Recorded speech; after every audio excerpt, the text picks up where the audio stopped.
fait, pour les questions, bon, on va traduire de français en arabe. Bon, son discours est bien. C'est pas bon? Non, je voulais faire une demande. D'accord. Je vais passer. What was the relation between Hamas and the March of Return? C'est quoi la relation entre Hamas et C'était quoi la relation entre Hamas et les grandes marches de retour? Yes, the March of Return was an idea for all the people in Palestine and Gaza Strip. And it started from the grassroots, from the activists, and then it spread, and then all the parts and all the factions and the NGOs in Gaza Strip adopted this idea because it's popular, it's a national idea, it's comprehensive idea. So all the factions adopted this idea and participated in it, including Hamas, sure, because it's found in Gaza.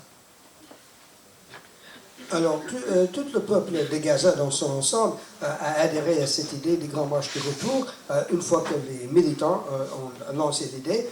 Donc, ça a reçu l'adhésion des partis, des fractions, des organismes non gouvernementaux, parce que c'était populaire, c'était national. Donc, tout le monde a fini par se rallier à ce projet, y compris le Hamas. But really, Hamas is a part of the Palestinian society, so we cannot separate. It's very difficult to separate in the situation of Palestine. So Israel try to take us away from the basic issue. This is not the basic issue. The people who are participating in the March of Return, regardless of their thoughts and their ideas, but they were peaceful and they have national demands that they want their freedom and they want to the return of refugees and they want to break this cruel siege. Alors, Hamas fait partie de la société palestinienne, donc c'est difficile de les détacher de la société dans son ensemble. Israël a voulu détourner l'attention en quelque sorte, parce que ce n'était pas la question, la place de Hamas dans tout ça. L'ensemble des participants, qu'ils soient des partisans de Hamas ou pas, quelles que soient leurs idées, ils sont venus à cette marche de façon pacifique, ils ont réclamé leur liberté et le droit de retour des réfugiés. C'est ça la question, et c'est ça la question qu'Israël a essayé d'éviter.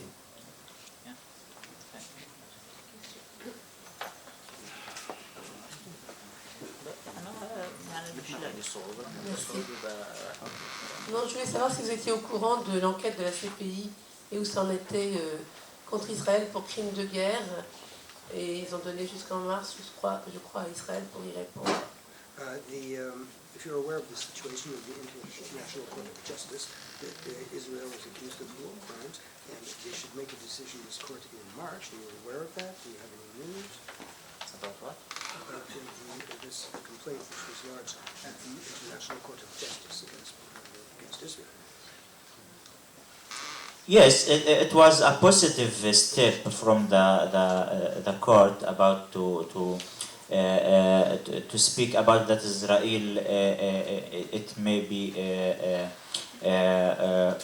involved in the crimes against humanity. But we are still have a long way before we see that Israel is treated under law, not above law. And we hope one day we see the Israeli criminals and the Israeli criminals facing the judgment like yes. C'est très positive la déclaration de la Cour pénale internationale à l'effet que cette plainte contre Israël était recevable et qu'il allait examiner cette plainte pour de possibles crimes commis par Israël, mais on a encore un long chemin à parcourir avant qu'Israël soit vraiment jugé selon les règles de droit. Mais on espère un jour qu'Israël sera effectivement jugé et condamné comme il se doit, selon les règles du droit.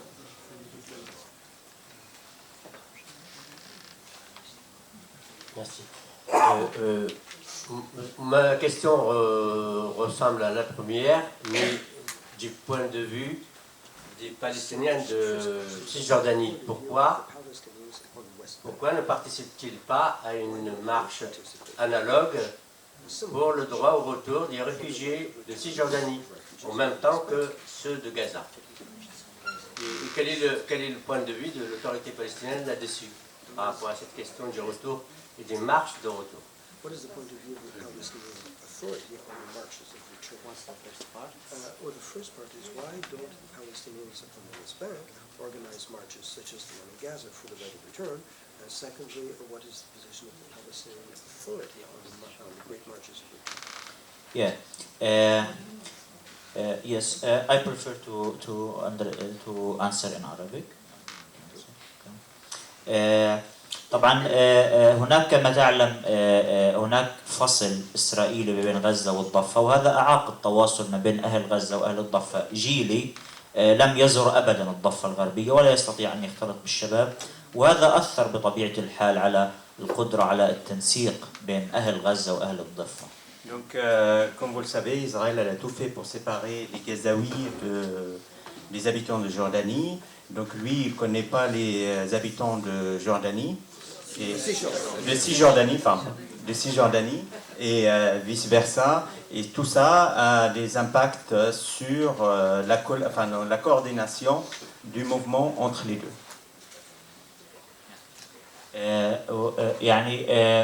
هناك أشكال من النضال الشعبي في الضفة الغربية، وهناك مظاهرات أسبوعية، وبالمناسبة هناك مواجهات اليوم وبالأمس كان أيضا في الضفة الغربية، ولكن كما ذكرت لك أنه لا تتم بنفس الطريقة وبنفس التنسيق وبنفس التزامن مع قطاع غزة. En Cisjordanie, il y a d'autres formes de lutte.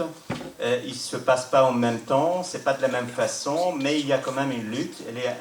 Les moyens et la stratégie n'est pas le même, mais il y a une lutte de deux côtés en fait contre l'occupation. علينا أن لا ننسى أنه في أماكن مثل بلعين ونعلين والنبي صالح هناك مقاومة شعبية مستمرة منذ سنوات طويلة في الضفة الغربية. Donc vous savez, comme à Belaïn, à Nabi Saleh et d'autres endroits, il y a des manifestations et des luttes d'une manière permanente. Vous entendez parler de ça ici. Donc il y a des luttes aussi. الجزء الآخر من السؤال عن السلطة الفلسطينية، في بداية مسيرة العودة كان هناك تبني من قبل كل الفصائل بما في ذلك حركة فتح التابعة لقيادة السلطة، وكانوا يشاركون معنا في الاجتماعات وكانوا جزء من التحضير لمسيرة العودة، حتى حركة فتح التي يقودها الرئيس محمود عباس.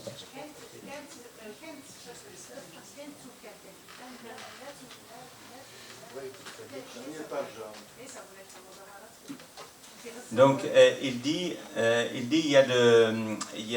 l'OLP elle a aussi et l'autorité palestinienne, ils ont soutenu la marche de retour, ils participent, ils sont comme Hamas. Donc à Gaza, tout le monde participe, y compris l'autorité palestinienne, y compris l'OLP, les membres de l'OLP et le membre de Fatah, le parti de Abbas. لكن بطبيعة الحال أتفق بأنه الانقسام السياسي بين حركتي حماس وفتح مع الأسف أضر بمستوى التنسيق والعمل الوطني المتزامن. Et bien évidemment, la division entre le Fatah et le Hamas a des conséquences néfastes, il affaiblit et en fait ça rend cette lutte un peu moins efficace. En fait. Quand même, il y a cette division a des conséquences très néfastes sur la lutte palestinienne.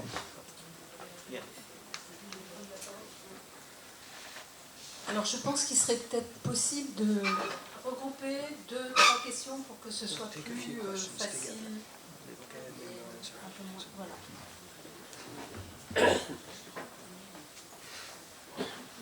Pardon.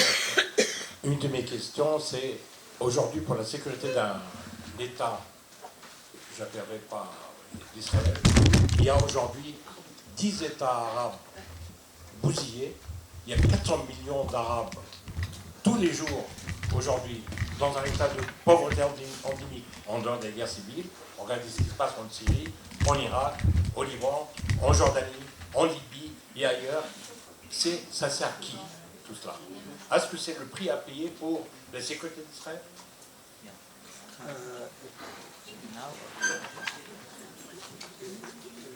He's talking about the security of Israel. He says that there are 10 Arab countries that have been basically destroyed by war and poverty. So who benefits from this? And does this in any way help the security of Israel?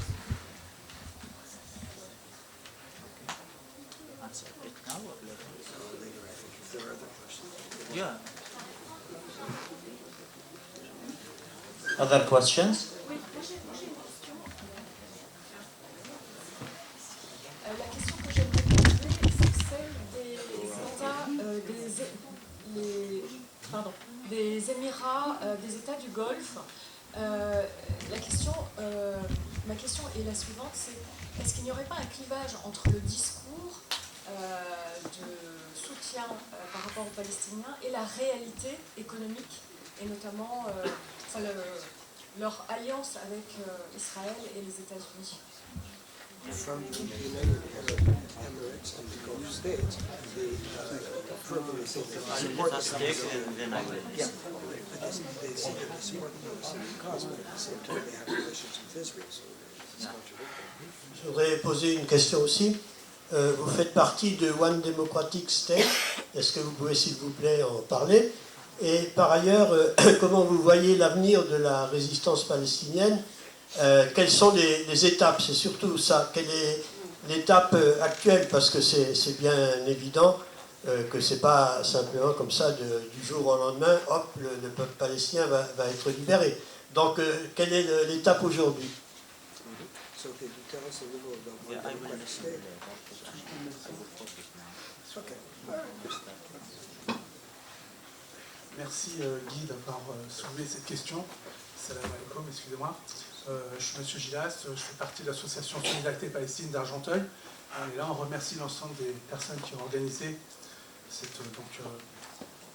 de rencontrer, d'échanger. Justement, pour aller dans le sens de la question de Guy, un État, deux États. Il y a quelque temps, nous avions rencontré un militant de l'ANC, donc l'Afrique du Sud, qui avait rencontré d'ailleurs Nelson Mandela.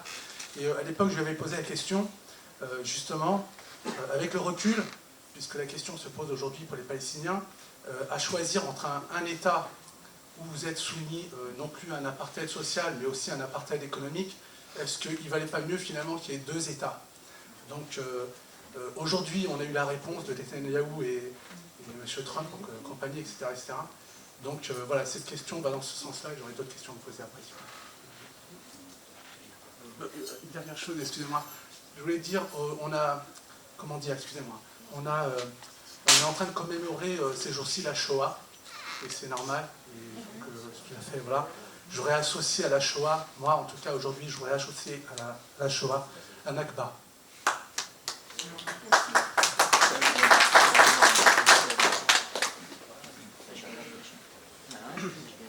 He said that